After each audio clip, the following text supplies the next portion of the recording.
¿Cómo vamos a usar entonces nosotros esta tabla? Es muy simple. Siempre en el ejercicio nos darán una temperatura a la que esté el agua con la que vamos a trabajar.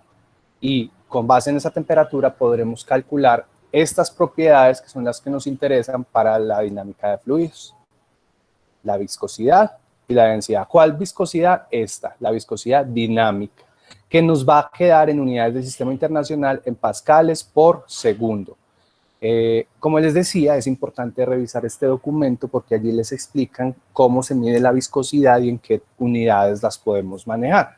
Pero pues básicamente, para no enredarnos mucho, la viscosidad dinámica, que es esa mu, letrica mu, que esta que aparece aquí, pues la vamos a dar en pascales por segundo, lo que es lo mismo newton segundo sobre metro cuadrado, o kilogramo metro sobre segundo. En fin, las unidades en el sistema internacional las pueden encontrar ustedes mejor en ese texto. ¿Qué necesito yo que ustedes sepan de esta tabla? Pues básicamente calcular cuánto valdría cada uno de estos términos conociendo la temperatura. Entonces, un ejemplo, necesito el peso específico del agua a 20 grados centígrados. ¿Por qué? Porque me están diciendo, una agua se mueve por una tubería a 20 grados centígrados y no me dan los datos de las propiedades. Pues entonces yo aquí buscaría cuál sería el peso específico y la densidad. Si son 20 grados centígrados, esto directamente se puede leer que el peso específico es de 9.79 kilonewton sobre metro cúbico, la densidad equivaldría a 998 kilogramos sobre metro cúbico y la densidad sería 1.02 por 10 a la menos 3 pascales por segundo. ¿Ya? Si me piden a 25, pues voy a buscarla directamente en la tabla. Ahora, si ya tengo un ejercicio en donde el agua está a una temperatura que no aparece directamente en la tabla, pues tendremos que interpolar. Todos ustedes, por favor, deben aprender, si no lo saben hacer, a interpolar. ¿Qué quiere decir esto? Hallar los valores para alguna propiedad en un valor de temperatura que no esté reportado en la tabla. Por ejemplo, si yo les digo 18 grados centígrados, agua a 18 grados centígrados, ¿ustedes cuánto me van a decir que es la densidad? Pues no pueden sacar un promedio entre los dos valores que rodean a ese 18, puesto que no está en toda la mitad del intervalo. Entonces ahí deben interpolar. ¿Cómo interpolar en las calculadoras que ustedes tradicionalmente tienen? Yo no lo sé hacer y yo sé que muchos de ustedes sí lo saben, entonces entre ustedes mismos deberían apoyarse. Yo lo que puedo pasarle a quien no sabe interpolar son las ecuaciones que en cálculo ve uno para hacer una interpolación lineal. Yo eso sí se los podría compartir para que cada quien haga los cálculos. A ver, estamos en casa. Hay muchas otras herramientas online para hacer interpolaciones, entonces espero que no vaya a ser un problema para ustedes hallar un valor para una temperatura que no aparece directamente en la tabla. ¿Listo? Entonces eso se llama interpolar y esto ya queda entonces en manos de ustedes. Yo les puedo dar las ecuaciones, pero existen 1000 herramientas para hacer interpolaciones lineales según lo que aparece en la tabla. Chicos, ¿entendido cómo funciona esta tabla? Creo que no tiene mayor problema. ¿Y qué es lo que yo debo resaltar en este momento? Insisto, interpolar, porque no siempre les van a dar una temperatura tal cual aparece en la tabla y no pueden sacar un valor que ustedes crean que es el que está más o menos cerquita. Así no funciona la ingeniería. Entonces, para eso, ustedes deben hacer una interpolación para la temperatura requerida. Estas propiedades se dan a presión atmosférica. Generalmente nosotros trabajaremos a presión atmosférica o se harán aproximaciones cuando sea el caso. Ok, esa es la tabla A, solamente para el agua. Seguimos con la tabla B. También es importante que ustedes la sepan manejar. ¿Qué dice la tabla B? Es que ahí dice clarititititico en el título, unidades del sistema internacional, la tabla B1, a una presión de 101 kilopascales y a una temperatura de 25 grados centígrados. Y aquí lo que tenemos es diferentes fluidos, acetona, alcohol, benceno, gasolina, etilenglicol, en fin.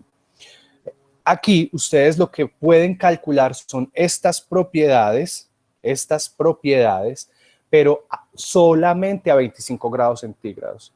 Si les llegan a dar una temperatura diferente a 25, por decir algo, se transporta acetona a 40 grados centígrados, ¿pueden usar esta tabla B? No. ¿Por qué? Porque esta tabla se construyó solamente para una temperatura de 25 grados centígrados. Por lo tanto, si tienen un fluido a una temperatura distinta, no podrán usar esta tabla. Sigo. A continuación está la tabla C, no nos interesa. La tabla D, variación de la viscosidad con la temperatura. Entonces, ¿qué pasaría si tuviéramos un fluido distinto al agua y a una temperatura diferente de 25 grados centígrados? Deberíamos usar esta gráfica. La gráfica de la izquierda es en sistema internacional, la gráfica de la derecha es en el sistema inglés. Por lo tanto, solamente me voy a centrar en la gráfica de la izquierda. ¿Qué tenemos en el eje X? La temperatura. ¿Qué tenemos en el eje Y? La viscosidad. ¿Qué tipo de viscosidad? La que necesitamos en pascales por segundo. Y como pueden ver en esta gráfica, aparecen una serie de líneas que van descendiendo. Cada línea corresponde a un fluido distinto.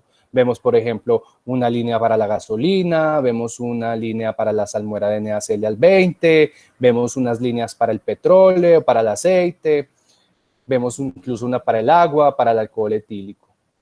Estas líneas me sirven entonces para calcular la viscosidad según la temperatura. Entonces, si yo tengo una temperatura, voy a subir por la gráfica hasta chocar o hasta cortarme con la línea correspondiente a ese fluido. Y me voy a ir luego leyendo hacia la izquierda a ver cuál sería la viscosidad dinámica de ese fluido a esa temperatura. Hagamos un ejercicio, lo pueden hacer ustedes en casa, ya ustedes tienen el documento, pues entonces tratemos de calcular directamente cuánto sería la viscosidad del alcohol etílico a 60 grados centígrados.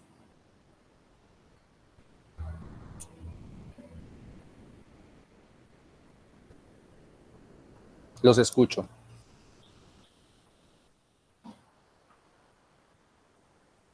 Profe, ¿no sería a 8 por 10 a la menos 4 la viscosidad?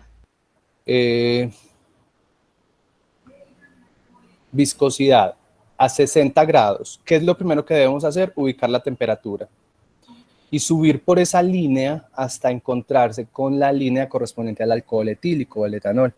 Ese alcohol etílico sería esta de acá. No sé si alcancen ahora. Miren, no las tablas suyas, sino la que yo les estoy proyectando, y ahí tienen el cursor. ¿Ya? Entonces yo subo por 60 grados hasta alcanzar la línea del alcohol etílico, que sería esta, y ahí me detengo. Y en ese momento que me detengo, voy a leer hacia la izquierda cuánto sería el valor de la viscosidad. ¿Cuánto nos da? 6 por 10 a la menos 4. 6 más o menos, sí, estamos más cercanos a 6 por 10 a la menos 4, que sería todos estos números que aparecen acá. 6 por 10 a la menos 4, ¿qué? Pascales. Pascales por segundo. Por segundo. Y así mediríamos la viscosidad para aquellos fluidos que tenemos a temperaturas diferentes de 25 grados centígrados. ¿Listos? Siguiente. Propiedades del aire. No vamos a trabajar con aire porque es un fluido compresible y dijimos que en operaciones unitarias nos íbamos a limitar a los fluidos incompresibles. Entonces, propiedades del aire tampoco las necesito. Dimensiones de tubos de acero calibre 40. La tabla F1. Y aquí empieza otra cosa que necesitamos conocer. Resulta que nosotros, cuando estamos haciendo ejercicios en operaciones unitarias, hablamos de diámetros y no tenemos en cuenta que en una tubería, pues las tuberías tienen espesores y que realmente tienen un diámetro al interior y un diámetro al exterior, ¿cierto? Entonces tienen un diámetro interno y un diámetro externo. Cuando hablamos de un diámetro X, a nosotros no nos están diciendo realmente si es al interior de la tubería o al exterior. Entonces, para esto, en condiciones reales, se trabaja con ciertos calibradores de tuberías que nos permiten realmente saber el valor exacto del diámetro al interior y del diámetro al exterior de la tubería. Hablar, por ejemplo, de una tubería calibre 40 es una tubería que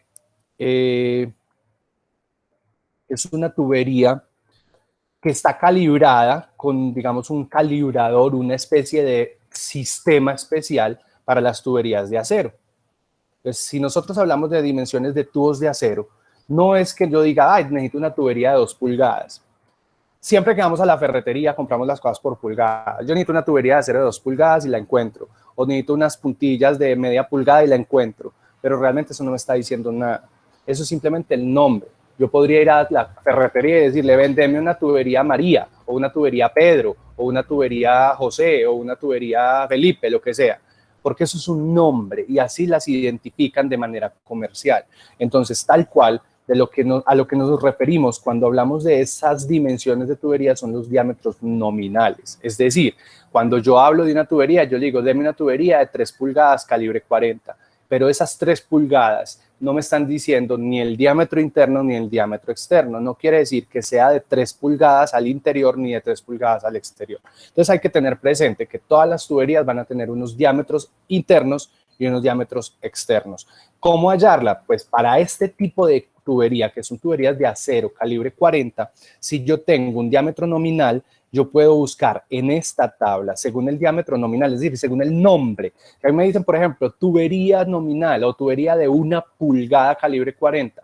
Entonces, utilizo esta tabla, ubico cuál es el tamaño nominal, es decir, del nombre de la tubería, y puedo calcular el diámetro exterior en pulgadas y en milímetros, o sea, por fuera de la tubería, o el diámetro, el espesor de esa pared de tubería. Recuerden que las tuberías tienen un espesor, el diámetro interno, que es el diámetro al interior de la tubería, y además me dan un plus, una ñapa, me dan el área de flujo, que es el área de este circulito de adentro por donde se está moviendo la tubería. El agua o el fluido que va por dentro de la tubería. Entonces, en este orden de ideas, ¿cuánto sería? Vamos a hacer el ejercicio. Esto es un calibre 40, porque aquí dice dimensiones de acero calibre 40. Vamos a calcular para un tubo de acero calibre 40 de 3 pulgadas de diámetro nominal, ¿cuánto sería el diámetro interno? 3 pulgadas, calibre 40 porque estamos en esta tabla, ¿cuánto sería el diámetro interno en milímetros? 77.9. Sería 77.9, perfecto, eso en milímetros, que nosotros deberíamos convertirlo a metros, pues que realmente lo tenemos que trabajar en el sistema internacional. Entonces, de ahora en adelante, incluso desde el taller anterior, porque ya muchos de ustedes me han preguntado, desde el taller anterior ya necesitábamos esta tabla para poder resolverlo. ¿Por qué? Porque ya no vamos a seguir hablando de tuberías ideales, ya nos toca hablar de tuberías reales. Y las tuberías reales se comercializan no según el radio, se comercializan según el diámetro. Y por esto es que yo les decía hace unas 4 o 3 clases que el área de flujo la teníamos que empezar a relacionar con el diámetro y no con el radio. Entonces todo el mundo decía pi R2, pi R2, pi R2. Yo les decía sí, esa es, pero tengan en cuenta también que es pi cuartos por el diámetro al cuadrado. Y entonces seguían pi R2, pi R2, pi R2 para el área. Ellos sí, pero venga, pilas, que también es lo mismo que pi cuartos por el diámetro al cuadrado.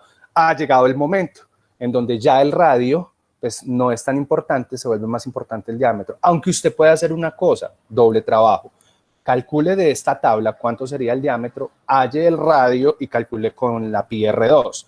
Pero pues, lo otro es que aquí ya se las están dando, entonces no necesariamente tendríamos que calcular el área de flujo para ese tipo de tubería, porque ya a la derecha la tenemos en metros cuadrados. Entonces es una ñamba que nos da a nosotros esta tabla.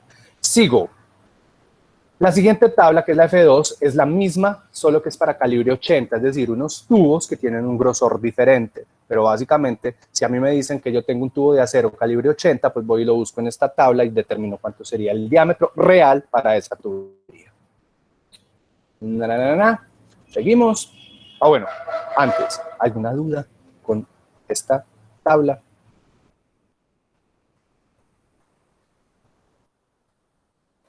Entonces, por allí me habían preguntado varias personas, me acuerdo de Daniela, que me hizo esa pregunta. ¿Qué pasaba? Que no entendía bien cómo era este cuento. Y listo, ahora espero que ya lo haya entendido. Ahí solamente me estaban diciendo un nombre de una tubería, y pues aquí con ese nombre de la tubería y con estas tablas que yo les muestro ya se podrán calcular los valores reales, en este caso, del diámetro interno. Muy bien, sigo. Dimensiones de tuberías de acero, como este calibrador no lo estamos, la tabla G no la necesito. La tabla H tampoco la necesito porque los ejercicios trataré de no utilizar cobre. En caso que tengamos cobre, pues utilizaríamos ese. Hierro, que es la tabla I, tampoco. No voy a poner ejercicios con hierro, con tuberías de hierro. Y la tabla J, que son factores de conversión, pues ustedes los pueden tener ahí a la mano, que les van a servir realmente para hacer conversiones rápidas cuando tengan que pasar de unas unidades a otras. La pueden tener a la mano, pero pues tampoco es decir como que, es obligación estar atento de ella. La última tabla, que es la tabla K, la vamos a ver en un rato.